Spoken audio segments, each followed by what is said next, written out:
नमस्कार जूनियर्स, मेरा नाम है आदित्य शर्मा और आप देख रहे हैं कॉमर्स भैया। सर आज इस वीडियो के अंदर हम लोग पढ़ने वाले हैं बिजनेस कम्युनिकेशन की यूनिट 4। अगर आप लोगों ने यूनिट 1, 2, 3 की वीडियोस नहीं देखी है तो आप लोग अभी मेरी प्लेलिस्ट के अंदर जा सकते हैं बिजनेस कम्युनिकेशन की, और वहां पे यूनिट 1, 2, 3 के बारे में भी आप जान सकते हैं और वो देख सकते हैं। बाकी हम लोग शुरू करते हैं यूनिट 4 को बिना किसी प्रॉफिट और लॉस के। सो जूनियर स्टार्ट करते हैं हम लोग हमारी unit 4।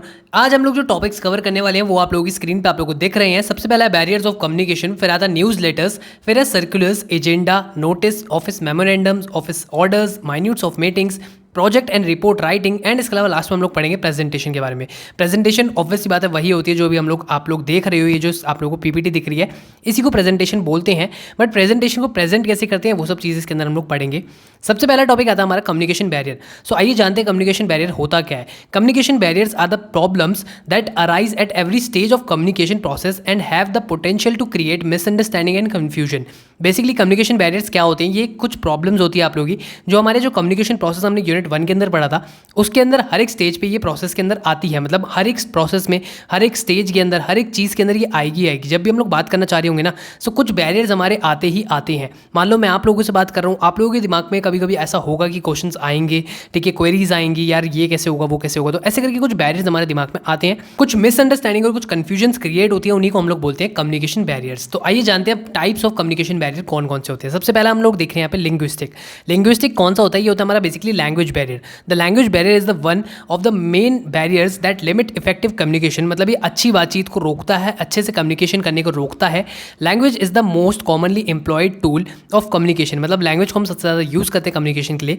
The fact that each major region has its own language is one of the barriers to effective communication. अब मान लो इंडिया के अंदर ही हम लोगों को किसी और स्टेट के बंदे से बात करनी है, मान लो मैं साउथ साइड के किसी इंसान से बात करना चाहता हूँ, सो ऑब्वियसली वहाँ पे वो लोग साउथ की लैंग्वेजेस ज़्यादा बोलते हैं, वो लोग नहीं बोलते भाई हिंदी वगैरह। सो अगर मैं वहाँ पे जाके बात करूँगा या तो मेरे को इंग्लिश बोलनी पड़ेगी या फिर उनकी ही लैंग्वेज बोलनी पड़ेगी अगर मुझे उनसे कम्युनिकेट करना है तो, या फिर वहाँ पे किसी को हिंदी आनी चाहिए जो मुझसे बात कर पाए। सो ये सब चीज़ें होती है, इस वजह से हम लोग बोलते हैं लैंग्वेज बैरियर्स आ जाती हैं कम्युनिकेशन के टाइम पे। सेकंड होता है साइकोलॉजिकल बैरियर। साइकोलॉजिकल कौन सा होता है, these are the there are the various mental and psychological issues that may be barriers to effective communication. Some people have stage fear. किसी को stage fear होता है कि स्टेज पे जाके नहीं बोल सकता, किसी को स्पीच डिसऑर्डर होता है, किसी को कुछ फोबियाज होते हैं, किसी को डिप्रेशन होता है। बहुत अलग अलग तरीकों की वजह से साइकोलॉजिकल बैरियर्स होती है। मतलब दिमाग में उन लोगों ने अपने डर बना रखा होता है कि नहीं यार मैं बातचीत नहीं कर सकता। इसके अलावा नेक्स्ट पॉइंट आता है हमारा emotional barrier. Emotional barrier basically क्या होता है, the emotional IQ of a person determines the ease and comfort with which they can communicate. मतलब बेसिकली ये क्या बताता है, ये किसी भी इंसान का एक IQ बताता है, इमोशनल IQ बताता है किसी भी पर्सन का, जिसकी वजह से वो कम्युनिकेट कर पाता है। ठीक है, a person who is emotionally mature will be able to communicate effectively. Obvious सी बात है यार, देखो कोई 20 साल का मेरी तरह अगर कोई आदमी होगा, या फिर आप बात करो और भी मेरे से ज़्यादा मैच्योर किसी 25 साल 30 साल किसी 45 ईयर्स के अगर इंसान से आप बात करोगे, उनका बात करने का तरीका और मेरे बात करने के तरीके में 1000 गुना फ़र्क होने वाला है। क्यों? क्योंकि ऑब्वियस सी बात है वो मेरे से ज़्यादा मैच्योर है। सो IQ लेवल भी हमारा डिपेंड करता है कि कितना ज़्यादा है, उसके हिसाब से भी हमारी कम्युनिकेशन इफेक्टिव हो सकती है। नेक्स्ट आता है हमारा फिजिकल बैरियर। फिजिकल बैरियर कैसा होता है भैया, फिजिकल क्या मतलब मारपीट करके रोकेंगे? नहीं नहीं भाई, वैसा कुछ भी नहीं है। They are the most obvious barriers to effective communication. These barriers are most easily removable in principle at least. They include the barriers like noise, close doors, faulty equipment used for communication, closed cabins etcetera. मतलब basically जो होता है ना, अब मान लो मैं भी अभी आप लोगों के यहाँ पे रिकॉर्डिंग कर रहा हूँ, तो यहाँ पे आप लोगों को थोड़ी बहुत नॉइज़ आ सकती है पीछे से। अगर आप लोगों को थोड़ी बहुत नॉइज़ आ रही है, वो क्या होता है, हमारे फिजिकल बैरियर होते हैं। अब मान लो मैं आपसे डायरेक्टली भी बात कर रहा हूँ, ठीक है, आप मेरे सामने खड़े हो, मैं आपसे बात कर रहा हूँ, अगर हम लोग आमने सामने खड़े होकर बातचीत कर रहे होंगे ना, तो उस टाइम पर भी होता है आजू बाजू से नॉइज़ आती है, साइड से कहीं से नॉइज़ आ रही है। मान लो हम दोनों बात कर रहे हैं और साइड से कहीं से DJ बनने लग जाए, अब ऑब्वियस सी बात है उस टाइम पे हम लोगों को एक थोड़ा सा डिस्कम्फर्ट लगेगा, उस टाइम पे हम लोग बात नहीं कर पाएंगे। सो ये चीज़ें होती है फिजिकल बैरियर जो कि फिजिकली हम लोग को दिख सकती है। नेक्स्ट है cultural barrier.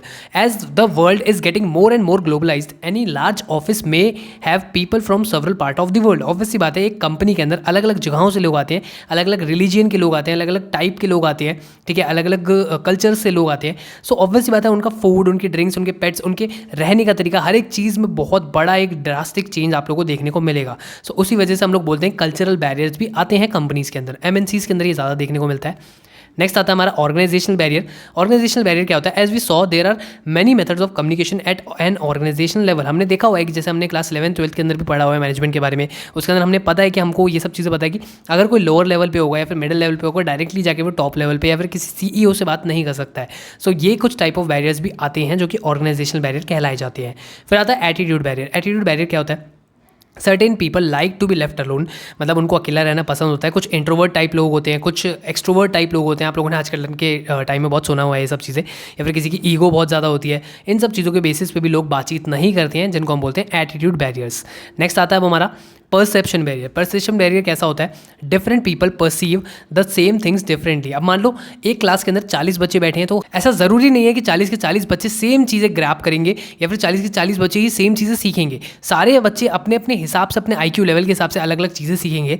This is a fact which we must consider during the communication process, acknowledge of the perception levels of the audience. मतलब ऑडियंस को भी यार देखना चाहिए। मतलब जो वो होता है ना, जो भी स्पीकर होता है, वो ऑब्वियस सी बात है। मान लो अगर आपके क्लास के प्रोफेसर भी होंगे, वो भी ये चीज़ देखते हैं कि हर एक इंसान को समझ में आ रहा है, हर एक बच्चे को समझ में आ रहा है नहीं आ रहा है, क्योंकि सबके समझने का तरीका अलग होता है, सबके समझने का स्टाइल अलग होता है, सबके समझने की एनर्जी, पावर, सब चीज़ें अलग होती है भाई।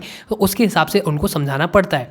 नेक्स्ट होता है हमारा फिजियोलॉजिकल बैरियर। अब हमने एक पढ़ा था साइकोलॉजिकल, एक आ गया हमारा फिजियोलॉजिकल। फिजियोलॉजिकल कैसा होता है?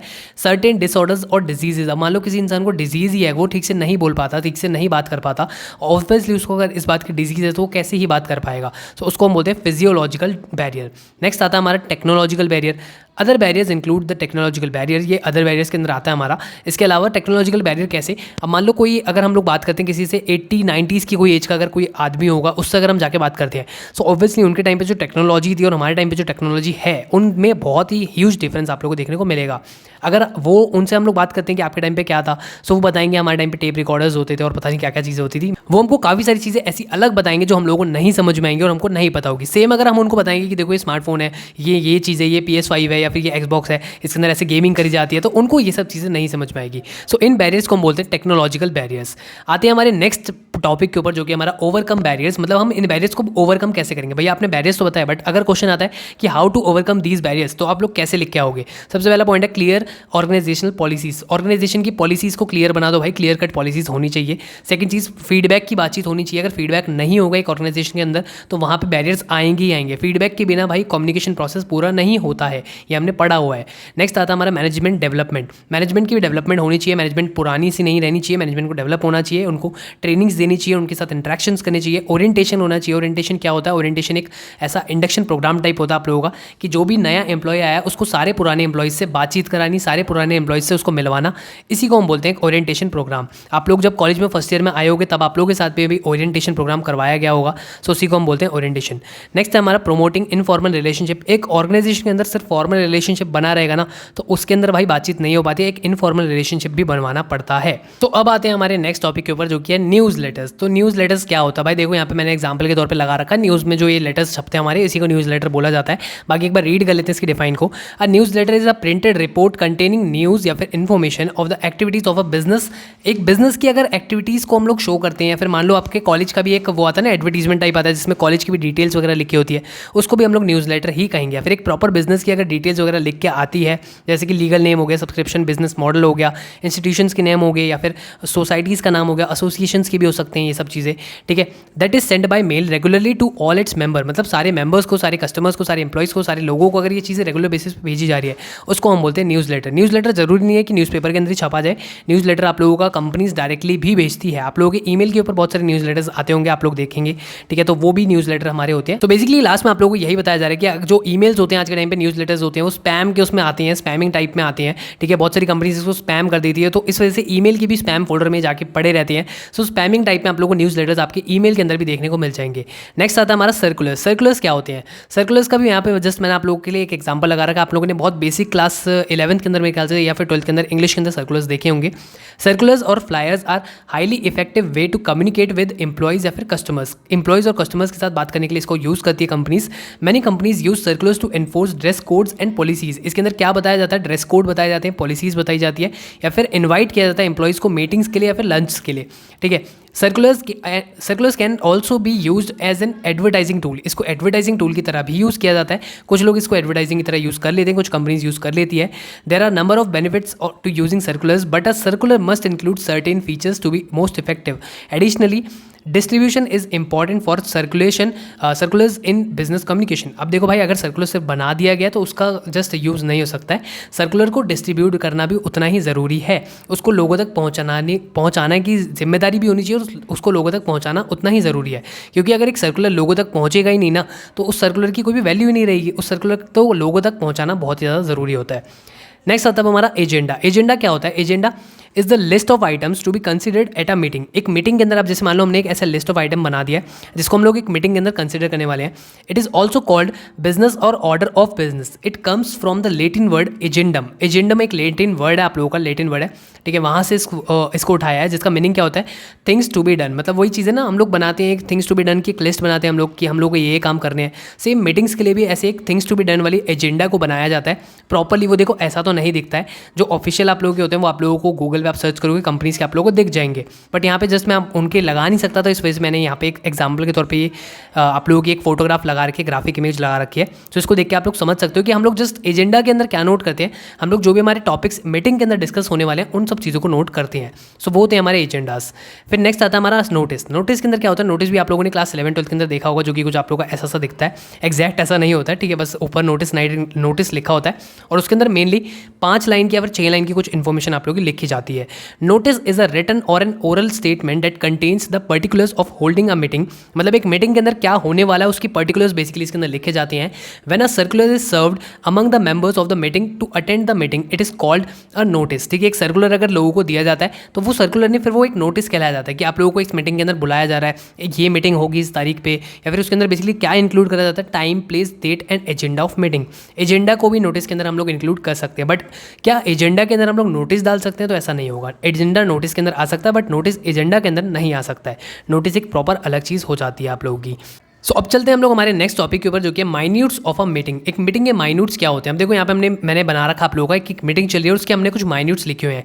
माइन्यूट्स of a meeting are the record of discussions, decisions there in, they have an official status, they are useful in law and in some cases required by law to be written. Minutes are final when they are approved by the members of the groups to which they relate, generally in the next meeting and signed by the chairperson. Basically minutes of the meeting क्या होते हैं? Meeting के अंदर जो भी important की points होते हैं ना, उसी को हम लोग माइंड्स ऑफ मीटिंग बोलते हैं। ठीक है, एक मीटिंग के अंदर जो भी चीज़ें होती है और इसको यूजफुल इन लॉ भी माना जाता है, लॉ के अंदर भी इसको यूजफुल माना जाता है और लॉ भी इसको मानता है, ठीक है, कि एक्चुअल चीज़ है। अगर लेकिन उसके बाद भी लॉ इसको कैसे मानेगा? जब भी वहाँ का जो चेयरपर्सन होगा ना, उसको भी साइन करना पड़ेगा, सारे लोगों को देखना पड़ेगा कि हाँ ये एकदम मतलब एकदम सही माइन्यूट्स ऑफ मीटिंग है फिर नहीं है, क्योंकि हो सकता है कि मीटिंग के अंदर बातें कुछ और करी गई और की पॉइंट्स को कुछ और लिख दिया गया हो। सो ऐसा नहीं किया जा सकता है, ठीक है। तो उन सब लोगों को वहाँ पे चेक करना पड़ेगा एंड जो चेयरपर्सन होगा उसके साइन होंगे, तब जाके हम माइन्यूट्स ऑफ मीटिंग को मान सकते हैं कि वो एक्चुअली लॉ के हिसाब से लीगल माना जाएगा। सो नेक्स्ट टॉपिक आता है हमारा रिपोर्ट राइटिंग। रिपोर्ट राइटिंग क्या होता है? रिपोर्ट राइटिंग देखो, आप लोगों ने रिपोर्ट वगैरह बनाई होगी, नहीं भी बनाई तो हम लोग इसकी डेफिनेशन पढ़ते हैं। A report is written for a clear purpose. पहली बात तो इसका एक क्लियर पर्पस होता है और एक क्लियर ऑडियंस होती है, एक पर्टिकुलर ऑडियंस होती है। Specific information and evidence are presented. इसके अंदर कुछ स्पेसिफिक इन्फॉर्मेशन होती है। ऑब्वियसली बात है, अगर हम कुछ पर्टिकुलर ऑडियंस के लिए कुछ बना रहे हैं, क्लियर पर्पस के तौर पर बना रहे हैं, सो इसके अंदर हम लोग एक स्पेसिफिक इन्फॉर्मेशन ही देने वाले हैं। Specific information and evidence are presented, analyse and applied to a particular problem और इशू। मतलब एक पर्टिकुलर प्रॉब्लम के ऊपर जब भी हम लोग कोई एक इशू के ऊपर बातचीत कर रहे हैं, कुछ इशू के ऊपर हम लोग कर रहे हैं, ठीक है, उसको पूरा रिजॉल्व कर रहे हैं, उसको हम बोलते हैं रिपोर्ट राइटिंग। बाकी की चीज़ें भी आप लोग यहाँ पे पढ़ सकते हैं। सबसे पहले हम लोग बात करते हैं यहाँ पे टाइप्स ऑफ रिपोर्ट की। सबसे पहले होता है हमारे इन्फॉर्मेशनल रिपोर्ट, जिसके अंदर हम लोग इन्फॉर्मेशन की ज़्यादा बातें करते हैं। एक टाइप होता है हमारा एनालिटिकल, जिसके अंदर हम लोग एनालिसिस की ज़्यादा बातें करते हैं। कुछ एनालिटिकल रिपोर्ट्स होती है हमारी जिसके अंदर हम एनालिसिस ज़्यादा करते हैं। कुछ हमारी रिसर्च रिपोर्ट्स होती है जो कि PhD वगैरह के अंदर लिखी जाती हैं। कुछ होती है हमारी स्टैट्यूटरी रिपोर्ट, जो कि बेसिकली हमारी कंपनीज के अंदर होती है, कंपनीज के द्वारा कराई जाती है। स्टैट्यूटरी वाली होती है, कंपनी से रिलेटेड हो गई आप लोगों की, लीगल हो गई, ठीक है। नॉन स्टैट्यूटरी मतलब कंपनी से रिलेटेड नहीं होंगी, लीगल नहीं होंगी, ऐसी टाइप में हो गई आप लोगों की। रूटीन रिपोर्ट मतलब जो रूटीन बेसिस पे लिखवाई जाती है, करवाई जाती है। लास्ट होती है स्पेशल रिपोर्ट, जो कि कुछ स्पेसिफिक पर्पज़ के लिए ही करवाई जाती है। वैसे तो रिपोर्ट भी हाँ बिल्कुल हम लोग स्पेसिफिक पर्पज़ के लिए ही बनाते हैं, बट उसके अंदर भी कुछ स्पेसिफिक करवाया जा रहा है तो एकदम स्पेशल कराया जा रहा है तो उसको हम बोलते हैं स्पेशल रिपोर्ट। सो ये है हमारे कुछ टाइप्स ऑफ रिपोर्ट, इसको आप लोग लिख सकते हैं, याद कर सकते हैं। फिर आता है हमारा project report writing.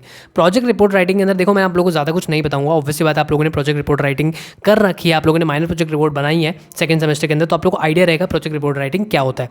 Replicating the outcomes of a marketing research to the management usually encompasses an official printed report as well as verbal recitation। Basically हम लोग क्या करते हैं, हम लोग एक मार्केटिंग रिसर्च को हम लोग जब प्रेजेंट करते हैं, हम लोग प्रिंटेड फॉर्मेट्स में दिखाते हैं, तो उसी को हम लोग बोलते हैं प्रोजेक्ट रिपोर्ट राइटिंग। ठीक है, इसको आप लोग पूरा रीड कर सकते हो, अच्छे से याद भी कर सकते हो। तो इसके ऊपर हम लोग ज़्यादा बातचीत नहीं करेंगे, क्योंकि इसको आप लोग बना के भी लिख के आ सकते हो, आप लोगों ने ऑलरेडी कर रखा है। नेक्स्ट टॉपिक आता है हमारा प्रेजेंटेशन। प्रेजेंटेशन क्या होता है? Presentation is the process of presenting a topic to an audience.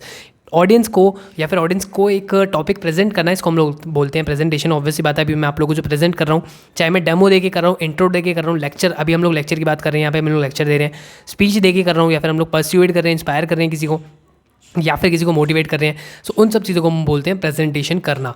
ठीक है, अब प्रेजेंटेशन की यहाँ पे कुछ मेन चीज़ें आती हैं जो कि अभी हम लोग पढ़ने वाले हैं। सबसे पहला क्या है? Show your passion and connect with your audience. अब मैं आप लोगों से कनेक्ट कर रहा हूँ ना, ऑब्वियसली बात है, तभी आप मेरी वीडियो देख रहे हो। तो शो योर पैशन, अपना पैशन दिखाना है, आप लोगों को कनेक्ट करना है अपनी ऑडियंस से। Second cheese, focus on your audience need. आपकी ऑडियंस क्या चाहती है आपको प्रेजेंटेशन के अंदर, उस पर भी फोकस करना है। कीप इट सिंपल, उसको आप लोगों को ज़्यादा लंबा चौड़ा नहीं बनाना है, कॉन्सेंट्रेट करना है अपने कोर मैसेज के ऊपर। यहाँ पे अभी हम लोग बिजनेस कम्युनिकेशन की बात करें तो सिर्फ उसी की बातें कर रहे हैं, कुछ फालतू नहीं पढ़ रहे हैं। Smile and make eye contact with your audience. Obviously अभी आप लोगों को मेरी शक्ल नहीं दिख रही है, बट जब भी मैं आप लोगों के लिए कैमरा वाली वीडियोस बनाता हूँ, जब भी मैं आप लोगों को प्रॉपर्ली लेक्चर्स दे रहा होता हूँ, पढ़ा रहा होता हूँ, जब भी मैं आप लोगों को बोर्ड पे पढ़ाता हूँ, तो मैं आप लोगों के साथ आई कॉन्टैक्ट करता हूँ, स्माइल करता रहता हूँ वीडियो के अंदर, जिससे आप लोगों को एक प्रेजेंटेशन का वे अच्छा लगे। नेक्स्ट पॉइंट आप लोगों का स्टार्ट स्ट्रांगली। स्ट्रांगली एकदम स्टार्ट करना होता है। आप लोगों ने देखा होगा मेरी वीडियोस के अंदर, मैं भी ये ट्राई करता हूँ कि मैं आप लोगों से स्ट्रांगली स्टार्ट करूँ, मैं कि मतलब जोर से थोड़ा सा स्टार्ट करता हूँ, जिससे आप लोगों के अंदर भी थोड़ी सी एनर्जी आती है वीडियो को देखते टाइम। सो ये सब चीज़ें आप लोगों को प्रेजेंटेशन के अंदर करनी पड़ती है। ये कुछ की पॉइंट्स है प्रेजेंटेशन को प्रेजेंट करने के। नेक्स्ट हमारा रिमेंबर द 10-20-30 रूल। ठीक है, स्लाइड शो करने के लिए आप लोगों को 10-20-30 वाला रूल पता होना चाहिए। Contain not more than 10 slide, 10 slide से ज़्यादा नहीं होनी चाहिए। Last no more than 20 minutes. आप लोगों की एक स्लाइड 20 मिनट से ज़्यादा की नहीं होनी चाहिए, फिर पूरी प्रेजेंटेशन आप लोगों की 20 मिनट से ज़्यादा की नहीं होनी चाहिए। ठीक है, एक स्लाइड तो मैं ज़्यादा बोल गया। Use a font size of no less than 30 points. कोई भी फॉन्ट साइज आप लोगों का 30 पॉइंट से ज़्यादा का नहीं होना चाहिए। तो जस्ट ये बेसिक्स आप लोगों को बता रखे हैं। टेल स्टोरीज, आप लोगों को जब भी प्रेजेंटेशन देनी है तो आप लोग स्टोरीज भी दे सकते हैं, स्टोरीज के साथ साथ में आप लोग एक्सप्लेन कर सकते हैं, बहुत अच्छा लगता है। Use your voice effectively. अब देखो मैंने इतनी देर तक अभी बोला है तो मेरी वॉइस थोड़ी सी डल होती जा रही है। सो ऐसे ही अपनी वॉइस को आप लोगों को इफेक्टिवली यूज़ करना होता है प्रेजेंट करते time. Use your body too. अभी तो मैं अपनी बॉडी को यूज़ नहीं कर रहा हूँ, बट आपने मेरी वीडियोज़ के अंदर देखा होगा मैं अपनी बॉडीज़ को मतलब अपने हाथ पैरों को हिलाता रहता हूँ, जिससे आप लोगों को भी लगता है कि हाँ यार मैं आप लोगों को अच्छे से समझा पा रहा हूँ। रिलैक्स करना है, ब्रीथ करना है और इन्जॉय करना है। तो ये होते हैं हमारे कुछ प्रेजेंटेशन के टेक्निक्स वगैरह मैंने आप लोगों को बताई। बाकी भाई थैंक यू।